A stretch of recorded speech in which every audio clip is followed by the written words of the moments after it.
ఇప్పుడు ప్రపంచ వ్యాప్తంగా భారతీయులు ప్రతి పండుగను మలబార్తో జరుపుకుంటారు. ఎందుకంటే మలబార్ అందిస్తుంది అద్భుతమైన అవకాశాన్ని. ఇది మీ పండుగలను మరింత ప్రత్యేకంగా చేస్తుంది. కాబట్టి ఇప్పుడు ఎక్కువ సేవింగ్, ఎక్కువ సంతోషాలు, ఎక్కువ సంబరాలు. ప్రతి పండుగకు Malabar gold and diamonds. Kurnool సమీపంలో జాతీయ రహదారిలో ఒకసారిగా తీవ్ర విషాదం నెలకొంది. ఒకసారిగా దాదాపు 20 మంది వరకు సజీవ దహనమయ్యారు. అయితే మనతో ప్రత్యేక సాక్షులు ఉన్నారు. బ్రదర్ చెప్పండి, మీరు ఆ బస్సు ఎన్ని గంటలకు హైదరాబాద్లో ఎక్కారు? అసలు ఈరోజు తెల్లవారుజామున బస్సుకు ఏం జరిగింది? సో హైదరాబాద్ నుంచి కుకట్పల్లి నుంచి 9:40కి బస్సు బయలుదేరిన తర్వాత ఇక్కడ జడ్చర్ల దగ్గర ఒక హోటల్ దగ్గర బ్రేక్ టైంకి టైం ఇచ్చారు. తర్వాత అక్కడ మేబీ డ్రైవర్ చేంజ్ అయ్యారు అనుకుంటా. తర్వాత ఇక్కడికి వచ్చిన తర్వాత నైట్ అరౌండ్ 2 o'clock మధ్యలో శబ్దం వినిపించింది. బాగా సౌండ్ వినిపించే లోపల సరేలే అని చెప్పేసి నేను బ్యాక్ సైడ్లో ఉన్నాను, డ్రైవర్ లోవర్ సైడ్లో ఉండి చూసే లోపల బయట ఆల్రెడీ ఫైర్ అనేది అటాక్ అయిపోయింది. తర్వాత ముందు కూడా బస్సు కంటే ముందు కూడా మేబీ డీజిల్ పెట్రోల్ అది కూడా ఆల్రెడీ ఫైరింగ్లో ఉన్నది. సో నేను లెఫ్ట్ సైడ్ డోర్ ట్రై చేశాను, రాలేదు. తర్వాత రైట్ సైడ్ నుంచి డోర్ ట్రై చేశాను, రాలేదు. సో కింద నుంచి వాళ్ళు డ్రైవర్లు ఆల్రెడీ చెప్తున్నారు సమ్ బటన్స్ నొక్కండి అని చెప్పేసి. చూసాం కానీ ఏవి రావట్లేదు. సో డ్రైవర్ సీట్లో ఆఫ్ విండో మాత్రం ఓపెన్ అయితే అక్కడ నుండి డైరెక్ట్ ఫస్ట్ పర్సన్ నేను వచ్చేసి మేము నాతో పాటు ఇంకా ఉన్న 2 persons fire break the glass అని చేసి అనౌన్స్మెంట్ చేసిన తర్వాత నాతో పాటు మేము ఫ్రంట్ నుంచి ఒక 4 members బయటకు వచ్చేసాము. తర్వాత ఫ్రంట్ ఇది సైడ్లో మిర్రర్ నుంచి ఎమర్జెన్సీ దాని పక్కన నుండి ఇంకొక డ్రైవరు సమ్ బ్రేక్ చేశారు గ్లాసు. తర్వాత లోపల ఉన్న వాళ్ళు కూడా బ్రేక్ చేశారండి. సో అంటే ఏం జరిగింది అసలు? అంటే అతివేగమైన ఈ యొక్క ప్రాబ్లం ఒక లాంగ్ డిస్టెన్స్లో ఒక 2-wheelerకి సమ్ ఏదో అదే బీట్ చేసినట్టున్నాడు. సో ఆ వెహికల్ అనేది కింద స్టక్ అయినట్టున్నది. సో స్టక్ అయ్యి అదే మూమెంట్ కంటిన్యూగా వెళ్ళే లోపల మేబీ ఫైర్ అనేది అటాక్ అయి ఉందండి. అటాక్ అయిన తర్వాత అందులోనే సమ్ బ్లాస్ట్ వినిపించిన సౌండ్, మేబీ అది డీజిల్ ట్యాంకా ఏందనేది తెలియదు. అది బస్సు బ్లాస్ట్ అయిన సమయంలో మీరు నిద్రలో ఉన్నారా లేకుంటే మేల్కొని? అందరం నిద్రలో ఉన్నాము. సో నేను జస్ట్ లెఫ్ట్ సైడ్ నుంచి స్మాల్ కర్టెన్ ఉంటుంది కదా, దాని నుంచి చూస్తే అవుట్ సైడ్ రెడ్ కలర్లో కనిపిస్తున్నది. సరే అని చెప్పేసి నేను డోర్ ఓపెన్ చేసి చూసే లోపల main door back side seat నాదే కాబట్టి చూసే లోపల మొత్తం ఫైర్ ఆల్రెడీ అటాక్ అయింది.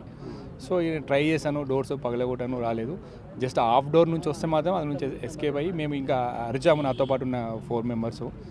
ఓవరాల్గా ఎంతమంది బర్న్ అయినటువంటి బస్సు బర్న్ అయిన సమయంలో ఎంతమంది మీలాగా బయటకు వచ్చి సురక్షితంగా? అదే ఓవరాల్గా ఒక 18 to 20. మీరు ఎంతమందిని బయటకు తీసుకొని రాగలరు? మేము ఫ్రంట్ నుంచి 4 members వచ్చామండి. తర్వాత మేము అరిచి నుంచి వాళ్ళు కొద్దిమంది వేకప్ అయ్యారు. తర్వాత ఇంకో డ్రైవర్ గ్లాసు బ్రేక్ చేశారు. అక్కడ నుంచి ఒక 3-4-5 members బయటకు వచ్చారు. తర్వాత వర్షం అవుతున్నది, ఎవరు ఇక్కడ రోడ్ బ్లాక్ ఎవరు రాలేదు జనరల్గా. అంటే అక్కడ నుండి మీరు బయటకు రాగానే పోలీస్ వారికి సమాచారం ఇచ్చారా? వెంటనే వాళ్ళు వచ్చి మంటలు లేదన్నా? మా దగ్గర మొబైల్స్ లేవు, ఏమీ లేవు. జనరల్గా కాల్స్ చేస్తాము. తర్వాత వేరే వాళ్ళు ఒక 3-4 persons ఉంటే వారి నుంచి కాల్ ఇమీడియట్గా రాలేదు జనరల్గా. తర్వాత ఒక లేడీ ఆంటీ సమ్ మొబైల్ నెంబర్కి ఎవరికో కాల్ చేస్తారు, డిపార్ట్మెంట్ వాళ్ళకో సంథింగ్ ఎవరికో కాల్ చేస్తే అప్పుడు డిపార్ట్మెంట్ వాళ్ళకి అందరికి ఇన్ఫర్మేషన్ వెళ్ళింది. అప్పుడు ఇక వచ్చారండి, 1 hour తర్వాత అట్లా వచ్చారు. అంటే ఈ ప్రమాదంలో మీ ఫ్రెండ్స్ కానీ మీ ఫ్యామిలీ వాళ్ళు ఇంకా ఎవరు? నేను సోలో పార్ట్నర్ ప్యాసింజర్ అండి, సోలో ప్యాసింజర్. హైదరాబాద్ నుంచి బెంగళూరుకి వెళ్తున్నాను, ఇంటర్వ్యూ పర్పస్లో వెళ్తున్నాను. అంటే మరి కొంతమంది ఉన్నారు. బ్రదర్ చెప్పండి, మీరు ఎక్కడి నుండి ఎక్కడికి వెళ్తా ఉన్నారు? అంటే ఏం జరిగింది? కొంచెం मैं हैदराबाद से बैंगलोर जा रहा था, जॉब करता हूँ बैंगलोर में. तो वही बीच में उठा, मैं अराउंड 2:30 को टाइम देखा मैंने, मतलब बाहर बस रुकी जब, तो वही बाहर देखा तो आग लगी हुई थी. एंड उसके बाद फिर मतलब चिल्लाने लगे सब लोग. फ्रंट की तरफ से एग्जिट करने की कोशिश करी हम लोगों ने, उधर लॉक था या फिर लोगों ने बोला कि पीछे से इमरजेंसी गेट है, उधर ट्राई करते हैं. तो मैं गया उधर, तो बाकी लोगों को उठाते हुए मतलब बोलते हुए कि आग लगी है, उठो वैसा फायर एंड ऑल. तो बट वही इमरजेंसी गेट मतलब विंडो था, इट वाजंट अ डोर नहीं था, तो विंडो था, उसको ब्रेक करने की कोशिश करे. पंच किया हमने, किक करा, नहीं ओपन हो रहा था.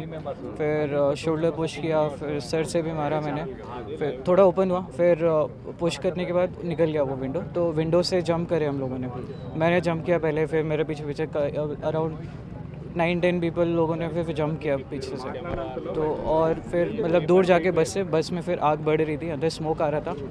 तो అయితే ప్రమాదంలో గాయపడినటువంటి మరో ఇంకో పర్సన్ ఉన్నారు, మనం చూస్తూ ఉన్నాము. ఇటు చేతికి కావచ్చు, ఇటు కాళ్ళకి కొంత స్వల్ప గాయాలయ్యాయి. స్వల్ప గాయాలతో బస్సు నుండి గ్లాసులు బ్రేక్ చేసి బయటకు వచ్చారు. చెప్పండి, అంటే ప్రమాదం జరిగిన సమయంలో మీరు నిద్రలో ఉన్నారా లేకుంటే మేల్కొనే ఉన్నారా, ఏం జరిగింది? మేమే నిద్రలోనే ఉంటిమి. ఏం సౌండ్ వచ్చే కదా ఒకేసారికి, ఏమో డాష్ చేసాను, ఇలాంటి పక్కకున్న గాడికి డాష్ చేసిన అలాగా అనిపించే. నేను లేచాను, లేచిದ ಆಮೇಲೆ ತೂಷಾನು ಇಕಡಂತ లేచిన తక్షణం చూస్తాను ముందు ಅದು డ్రైవర్ದು పక్కల గేట్ ఉంటుంది కదా, ఆ డోర్ ఓపెన్ చేసి చూస్తాను, ముంగలంతా ఫైర్ ఉంది ఫుల్. కింద రోడ్డు మీద అంతా పెట్రోల్ డీజిల్స్ ఏముందో బట్ అక్కడంతా ఇంకా మంట తలిగిండే. సో అదే మంట ఇక్కడ మెయిన్ డోర్ ఉంటుందా కింద దిగడానికి, ఆ మెయిన్ డోర్కు ఫుల్ మంట ఉండే. సో డ్రైవరు దిగి కిందపై వెళ్ళింటారు వాళ్ళు. తర్వాత మేము నూనె స్మోక్ రావంగా స్టార్ట్ అయితే ఇక్కడ డ్రైవర్ సైడ్ది విండోది గ్లాస్ అంతా పలగొట్టి అక్కడ జంప్ చేసాము 4 మంది, నేను ఆ అంకలు, తర్వాత 2 మెంబర్స్ ముంగల్ నుంచి సేవ్ అయ్యాము. అంటే మీరు ఏ సీట్లో ఉన్నారు, కింద ఉన్నారా లేకుంటే అప్పర్లో ఉన్నారు? అప్పర్ 3L ఉంటే ఆనే డ్రైవర్ బ్యాక్ సైడ్లోనే ఉంటాయి. సో అందుకే కొంచెం జల్దీ అయ్యామకి బయటికి రావడానికి టైం. దానివల్ల డ్రైవర్ అలర్ట్ చేస్తే ఇంకా 10 మెంబర్స్ సేవ్ అవుతుంటారు, జల్దీ అలర్ట్ చేస్తారు. సో డ్రైవర్స్ కొంచెం మిస్యూజ్ ఉంది ఇక్కడ. డ్రైవర్స్ ఫాస్ట్గా అలర్ట్ చేస్తే 10-15 మెంబర్స్ ఇంకా సేవ్ అవుతుంటారు. అంటే ఎందుకు ఇట్లా, అంటే స్పీడ్గా వెళ్ళడం వల్లే ఇలా జరిగిందా లేకుంటే బైక్ అడ్డు రావడంతో జరిగిందా? అది మాకు తెలియదు. ఇంకా మేము పండుకొని ఉంటాం కదా, అందుకే గుద్దారో 2 వీలర్ గుద్దారు అనుకున్నారు. అప్పుడే మాకు చేరికైంది. తో సౌండ్ వచ్చే ఫుల్ అందరు చీరపడిన అప్పుడు లేస్తాం. గ్లాసులు బ్రేక్ చేసి మీరు బయటికి రాగలిగారు. ఎంతమందిని బయటికి తీసుకొచ్చారు మీతో పాటు? నేను గ్లాస్ పళ్ళ కొట్టిన తర్వాత నా ఇంకా 2 మెంబర్ని నేను రావడానికి హెల్ప్ చేశాను. వారిద్దరు వచ్చారు. నేను బల్ల కొట్టడం స్పీడ్గా వస్తాం. ఆల్రెడీ స్మోక్ నూనె వస్తుండే, తో ఫాస్ట్గా వచ్చి వెనకొండ 2 కూడా. అంటే ఎట్లా బస్సు ఒక్కసారిగా మొత్తం బ్లాస్ట్ అయిందా లేకుంటే ముందు భాగం ఏదైతే ముందు భాగంలో ఆ యొక్క బైకు పెట్రోల్ బ్లాస్ట్ ఒక్కసారిగా మంటలు రావడంతో అలా జరిగింది? ముందు భాగంలో ఏం తలిగింది. అక్కడ కొంచెం ఎలా నూనె వచ్చే నూనె ఫైర్ ఎంటర్ అయితే అప్పుడు స్పీడ్గా స్టార్ట్ అయ్యాయి. ఆ స్పీడ్ స్టార్ట్ అవ్వకుండా ముందే మేము బయటికి వెళ్ళాము. ఇక్కడ 4 మంది మిగతా స్టార్ట్ అయిన తర్వాత వెనక కొంచెం స్మోక్లో ఈజీ బయటికి వచ్చారు. 10 మెంబర్స్ బ్యాక్ సైడ్లో. ఎవరు అదో డోర్ ఓపెన్ అయ్యలేదు, అన్ని పలకొట్టినే వచ్చారు. గ్లాస్ పలకొట్టి బయటికి వచ్చారు అందరు. హైదరాబాద్ నుండి బెంగళూరుకి వెళ్తా ఉన్నారా మీరు? అంటే ఏం పర్పస్ మీద వెళ్తా ఉన్నారు?